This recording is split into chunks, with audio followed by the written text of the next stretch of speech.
Okay, so today we're going to look at lesson 32, which is solving linear systems with matrix inverses. Um, Everybody's favorite type of thing, working with matrices again. Okay, so the vocab. A blank is a rectangular array of elements. We should all remember that that would be a matrix. And then for the second part, multiply the matrix by the scalar. Remember, if we were multiplying by a scalar, it's nothing too tricky. All we have to do is multiply each of those numbers on the inside by 5. So what we would get for our answer there is 15, -10, 25, and then 60. So we should be good with that. All right, so our new concepts. If A is just any matrix, that means I would be the identity matrix and those two things would be the same size. We know that we can multiply any matrix by its identity and then we can get that same matrix that we started with through matrix multiplication. So today we're going to look at inverse matrices, which means that if we multiply them together, then we would get the identity matrix. So remember, the identity matrix just looks like, if this was a 2 by 2, then it would just be ones from the top left corner down to the top or bottom right, and then everything else would be a 0. So then another example, if we had a 3 by 3, would be 1 0 0 0 1 0 and then 0 0 1. So those are both examples of that identity matrix that we're going to be trying to get. And then we're going to talk about using inverse matrices in order to do that. Okay, so if we are determining that these two things are inverses of one another, then when we multiply them, we should get that identity matrix. So these are both 2 by 2 matrices, so we should be able to multiply them together and get a 2 by 2 matrix. So remember, when we are, or just that kind of method for multiplying matrices, that we go over and down. So I would do 2 times 2 is 4, and then kind of plus 6 times -1/2. And remember, that is just our top left element. And then to get my top right, I would do 2 times -3, which is -6. And then 6 times 1, so plus 6. And then now I'm on my bottom left, so that would be 1 times 2, and then 4 times -1/2. Then last, 1 times -3, and then 4 times 1. So if we simplify all of these, we're going to get 1 0 0 1. So that means that these two matrices are inverses of one another. Okay, so for these ones, I will give you about 30 seconds. You can either pause it or I'll just give you a couple seconds so that you can write them down and give it a shot yourself so that you can get this skill.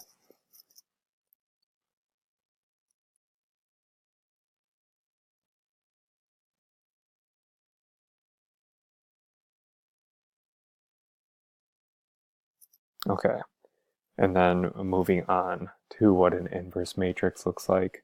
So I know this looks super confusing, but it's really not that bad.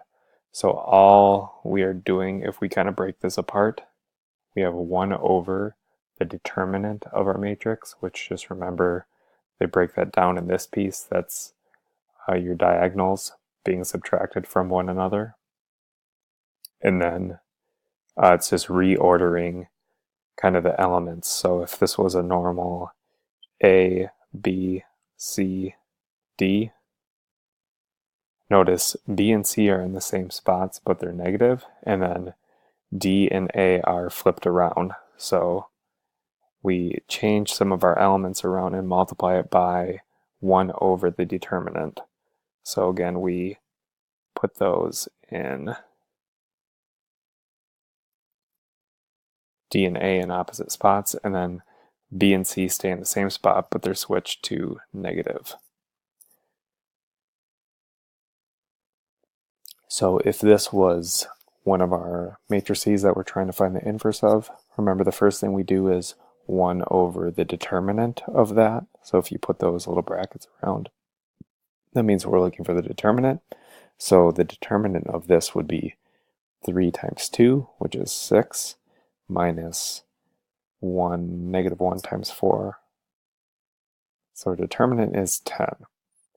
So we have 1 over 10 times, and then remember we switch, if this was A, B, C, and D, so this would be 2, and down here we would have 3 because we switched the A and the D around, and then B and C stay in the same spot, but they are negative, so this 4 would turn into a negative 4, and since that's already a negative 1, that'll be a positive 1. And then the final answer to this would be, in the beginning we had that scalar piece multiplied by each of those, so remember we just multiply those like we normally would, like we're distributing. So that will be 1/5, negative 4/5, or negative 4/10, which will go down to negative 2/5,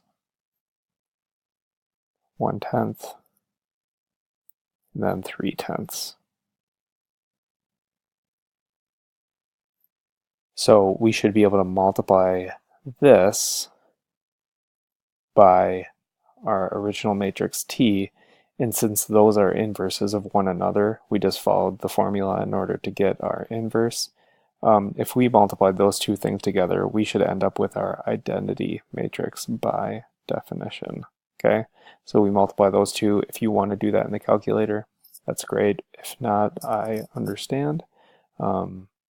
But that's what you will get if you were to multiply those two things together. Again, I'll give you a minute to write this down and try to figure it out.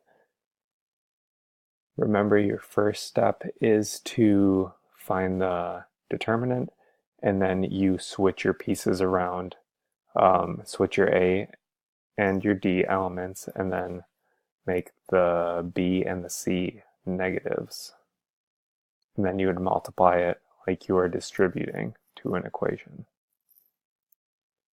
So I'll give you a couple seconds to write that down so you can try it out. Remember, you can pause the video too if you want to give it a shot. And I'll actually do this one since it's kind of a tricky skill. So our determinant, 2 times 10 is 20, minus 5 times 4 is 20. So our determinant is actually 0. So if I'm doing 1 over 0, that would be undefined. We can't do that. Great.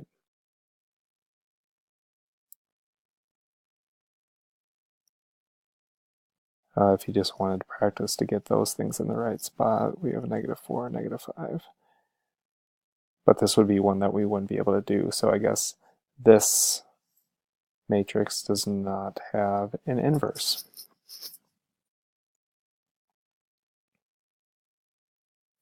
So if we're solving an equation, if matrix A has an inverse, and the equation AX equals B has a solution, then the solution is X, and that's our A inverse times B. So that's just kind of that formula rearranged. That's how we would solve for matrices. Remember, you just had a test question that was like 4, 3, let's say it's that, plus x.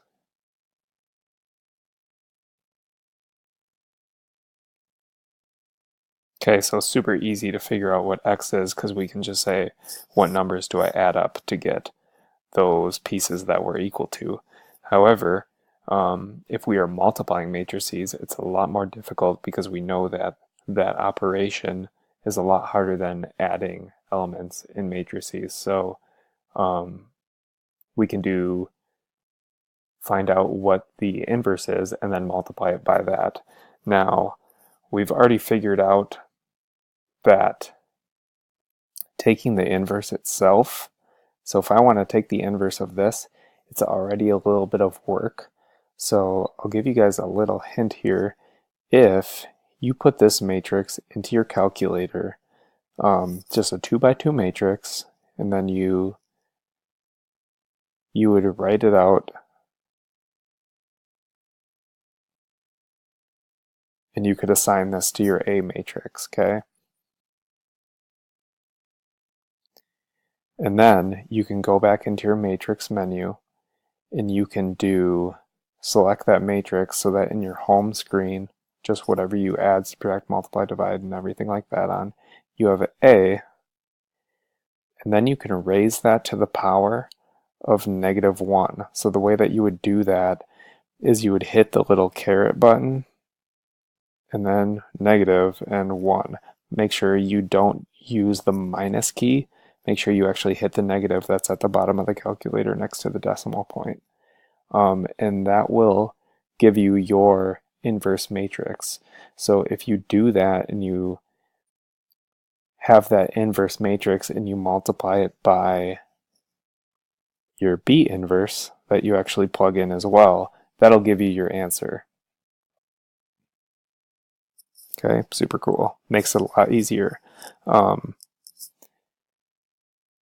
So while I have this up here, we already know that we can't, it said, remember, when it said we were doing, if I go back a couple real quick, if it has an inverse, this is the same example as we had from before. So if we try to take the determinant of this, we get 1 over 0, so that's undefined. You might be asking, when is this useful? So before I give you your homework numbers here, and again, you can look forward and see that, if we had one of our systems of 3 equations, I'm just making up numbers, so I'm just kind of give you sort of an example.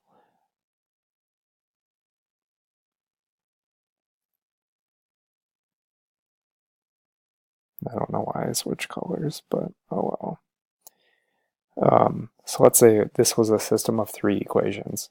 So I could put this first, the first half, the left side of my equation, into my calculator as a matrix using only the coefficients. Now, let me go back so I can actually teach this a little better. Let's say we didn't have any y's for that bottom one. So that would be 0y. So I can put this left half into a matrix where my first column would be 3, 12, and 7. Those are all my x values. The second one would be 4, 3, 0. And then we would have 2, 1, 1 for all of our z's. Now in a second matrix, we would plug in 8, 4, 12. And then if we want to find out what x, y, and z are without going through and using elimination or substitution and things like that, we can say, let's say this was matrix A and this was matrix B that we assign these to. We could do A inverse, which would be all of this, times B, which is our answers. That would give us a matrix with 3 values right there, and that would be your answer, x, y, and z. Okay, so we can actually solve systems of three equations with three variables.